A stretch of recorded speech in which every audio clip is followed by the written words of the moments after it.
प्रतियोगी विद्यार्थियों, स्वागत है आप सभी का आपके अपने YouTube चैनल प्रारंभ आईएएस में। कैसे हैं आप लोग? उम्मीद करता हूं कि सब अच्छे ही होंगे। आज की वीडियो क्लास की बात करें तो आज की वीडियो क्लास में हम एक करंट के बारे में चर्चा करेंगे और काफी महत्वपूर्ण करंट अफेयर्स है अपने मायने में। अपने मायने का मतलब कि वो ऐसा करंट अफेयर्स है कि जहां से क्वेश्चन बनने की संभावना हर परीक्षा में लगभग बनी होती है। ये अलग बात है कि वहां से पूछे या ना पूछे, तो तैयारी के दृष्टिकोण से हमें वो करंट हमेशा तैयार रखना होता है। यानी आज हम पढ़ेंगे नोबेल पुरस्कार 2024 के बारे में। आप ये ध्यान रखिएगा, इस पूरी क्लास को मैं दो भागों में बांटूंगा। आज हम देखेंगे नोबेल पुरस्कार भाग एक ऐसा इसलिए कह रहा हूं कि इस वीडियो क्लास में केवल हम देखेंगे 2024 में किन किन लोगों को किन किन क्षेत्रों में नोबेल पुरस्कार से सम्मानित किया गया, और जब मैं दूसरा भाग लेकर के आऊंगा तो उसमें हम देखेंगे नोबेल का इतिहास और नोबेल पुरस्कार का इतिहास, और उसके साथ साथ अल्फ्रेड बर्नार्ड नोबेल की जीवनी और साथ ही साथ कुछ और ऐसे महत्वपूर्ण तथ्यों के बारे में उस वीडियो क्लास में देखेंगे जो इसके बाद में आपको दूंगा। तो चलिए, अभी आपकी प्राथमिकता यह है कि इस वीडियो क्लास के संदर्भ में जो 6 क्षेत्र हैं जिसमें नोबेल दिया जाता है, उसमें 2024 उन क्षेत्रों में 2024 में किसे किसे पुरस्कृत किया गया है वो नाम अभी आपको याद रखने होंगे। ठीक है, याद रखने होंगे का मतलब कि आप वो सारे नाम याद रखेंगे।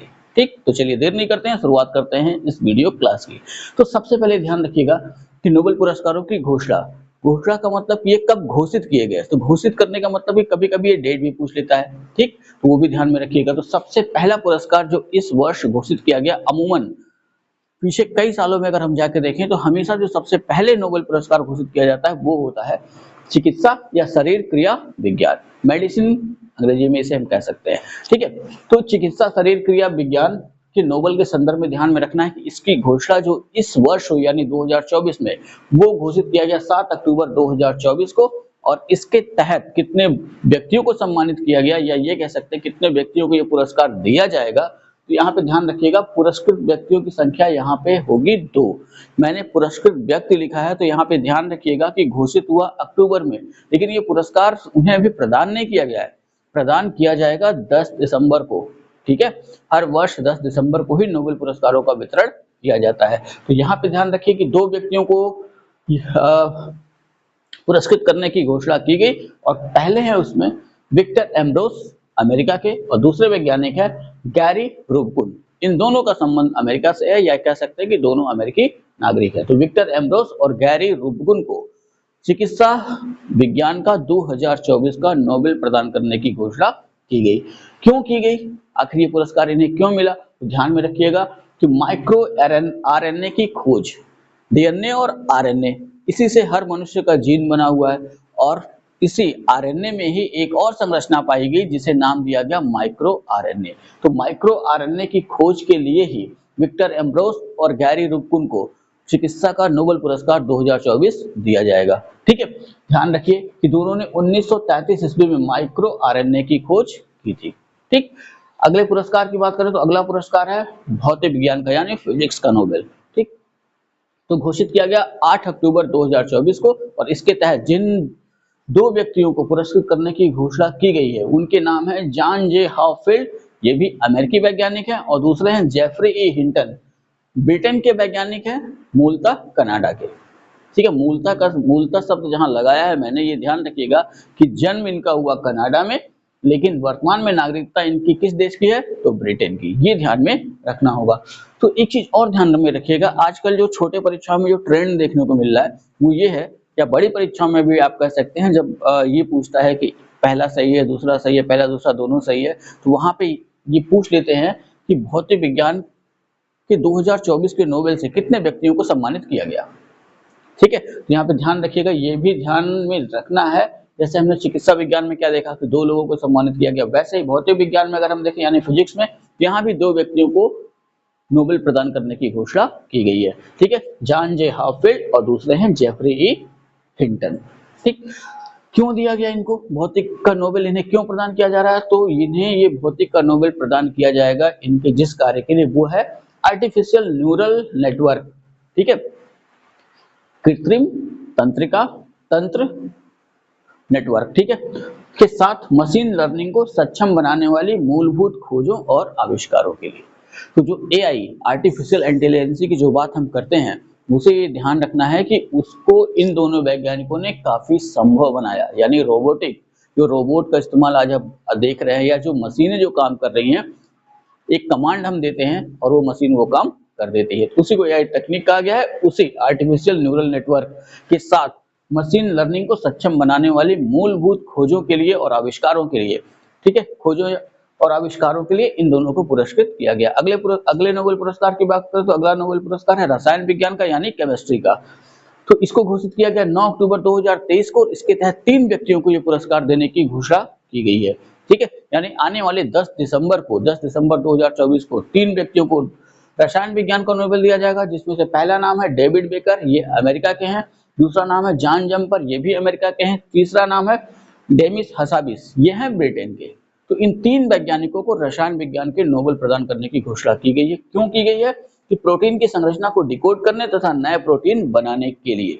तो ऐसा माना जाता है कि इनकी जो ये खोज है, ये खोज जो मेडिसिन यानी जो दवाएं बनाती हैं कंपनियां, उनके काफी काम आएगी, ठीक है। तो यहाँ पे एक और चीज ध्यान में रखिएगा, जो पुरस्कार राशि है, पुरस्कार राशि में आधी राशि मिलेगी डेविड बेकर को और आधी राशि बांट दी जाएगी जॉन जम्पर और डेमिस हसाबिस के बीच, ठीक है, ये ध्यान में रखना। अगले पुरस्कार की बात करें तो अगला पुरस्कार है साहित्य का। तो घोषित किया गया 10 अक्टूबर 2024 को। इसके तहत एक व्यक्ति को पुरस्कृत किया जा रहा है, ठीक। तो वो एक व्यक्ति हैं जिन्हें ये पुरस्कार दिया जाएगा, उनका नाम है हान कांग। कहाँ की लेखिका है? तो दक्षिण कोरिया की लेखक हैं ये हान कांग, ठीक।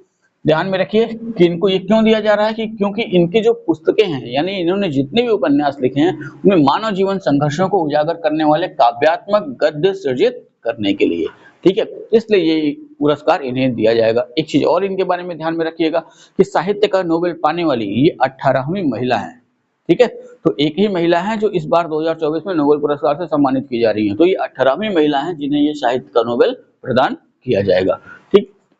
दूसरे इनके बारे में एक चीज और हमें ध्यान में रखनी है कि 2016 का बुकर पुरस्कार द वेजिटेरियन नामक उपन्यास के लिए, इनकी एक उपन्यास थी द वेजिटेरियन, उसके लिए इन्हें 2016 के बुकर पुरस्कार से सम्मानित किया गया था। ये भी पॉइंट ध्यान में रखिएगा।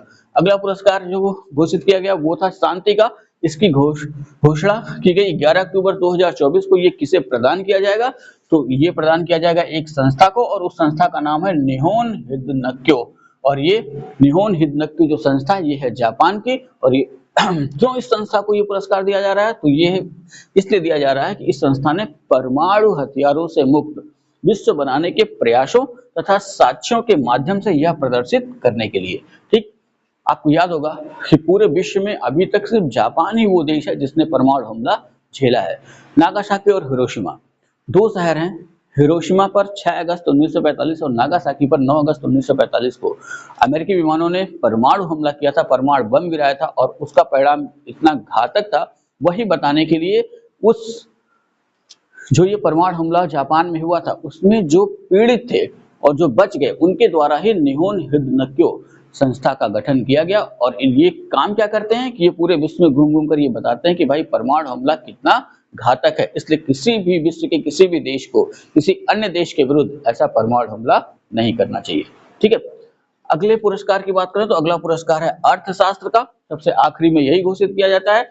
अर्थशास्त्र का पुरस्कार घोषित किया गया 14 अक्टूबर 2024 को। यहाँ पे सीक्वेंस ध्यान में रख लीजिएगा कि 7 अक्टूबर से इन पुरस्कारों के घोषित होने की शुरुआत होती है, और चिकित्सा, भौतिक, रसायन, साहित्य और शांति के पुरस्कारों की घोषणा लगातार हुई, यानी 7, 8, 9, 10, 11 के बाद 2 दिन बाद जो है, यानी 14 अक्टूबर को घोषित किया गया अर्थशास्त्र का पुरस्कार। और अर्थशास्त्र यानी इकोनॉमिक्स का पुरस्कार, इससे कितने व्यक्तियों को सम्मानित किया जाएगा? तो वो संख्या है 3, ठीक। तो इसमें जो पहले व्यक्ति हैं उनका नाम है डेरान एसमोग्लू, ठीक। ये कहाँ के हैं? अमेरिका के नागरिक हैं लेकिन तुर्की मूल के। दूसरे व्यक्ति हैं साइमन जॉनसन, ये भी अमेरिकी नागरिक हैं लेकिन ब्रिटेन मूल के हैं। तीसरे व्यक्ति हैं जेम्स ए रॉबिन्सन, ये भी अमेरिकी हैं, ठीक है, लेकिन ब्रिटेन मूल के। तो यहाँ पे ध्यान रखिएगा, मैंने शुरुआत में बताया था जहां मैं मूल कहूंगा यानी ये उनका जन्म स्थान है, ठीक। क्यों दिया गया? कि इन्होंने एक शोध किया। इनका जो शोध है वो ये बताता है कि संस्थाएं कैसे बनती हैं और समृद्धि को कैसे प्रभावित करती हैं इस विषय के अध्ययन के लिए। तो यहाँ संस्थाओं का मतलब किसी देश की सरकार भी हो सकती है। इनका ये मानना था कि अगर सरकार अच्छी है तो उस देश के लोगों की प्रगति अच्छी होगी, अगर सरकार सही से काम नहीं कर रही है तो उस देश के लोगों की जो प्रगति है वो प्रभावित होगी। ऐसे कई शोध इन्होंने प्रकाशित किए और इन्हीं शोधों के लिए इन तीनों को सम्मिलित रूप से अर्थशास्त्र के नोबेल 2024 से सम्मानित करने की घोषणा की गई है। ठीक है, नोबेल पुरस्कारों के थोड़े से इतिहास की बात कर लेते हैं। तो नोबेल का प्राइज जो दिया जाता है यानी नोबेल पुरस्कार जो प्रदान किए जाते हैं वो स्वीडन के वैज्ञानिक हैं, या ये कह सकते हैं अब तो वो रहे नहीं, तो स्वीडन के वैज्ञानिक, उन्हीं के नाम पे इस पुरस्कार का नाम रखा गया नोबेल पुरस्कार। उनका पूरा नाम है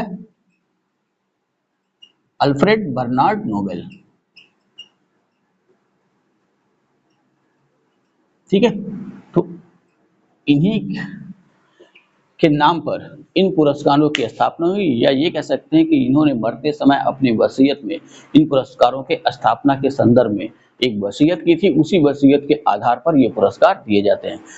कैसे शुरुआत हुई, क्या क्या चीजें हुई, और भी जो नोबेल से संबंधित महत्वपूर्ण बिंदु हैं उन पे हम चर्चा करेंगे इसकी अगली वीडियो क्लास में, जो होगी नोबेल पुरस्कार 2024 पार्ट 2। तो पहला पार्ट इसलिए देखना है कि यहाँ से जो क्वेश्चन आपको पूछे जाएंगे वो सीधे क्वेश्चन होंगे, यहाँ से गलत नहीं होना चाहिए। ठीक है, इस साहित्य का नोबेल किसे दिया गया 2024 का, शांति का नोबेल किसे दिया गया, भौतिक का किसे दिया गया, रसायन का किसे दिया गया, ये आपको ध्यान में रखना होगा। तो आप कल तक इसे रटिए, कल जब फिर मैं आऊंगा अपनी ये वीडियो क्लास लेकर के, तो उस वीडियो क्लास में हम नोबेल पार्ट 2 पढ़ेंगे और वहां पे नोबेल पुरस्कारों की शुरुआत से लेकर के कुछ और महत्वपूर्ण बिंदुओं को देखेंगे। इतना आप तैयार करिए, मिलते हैं नेक्स्ट वीडियो में, तब तक के लिए जय हिंद।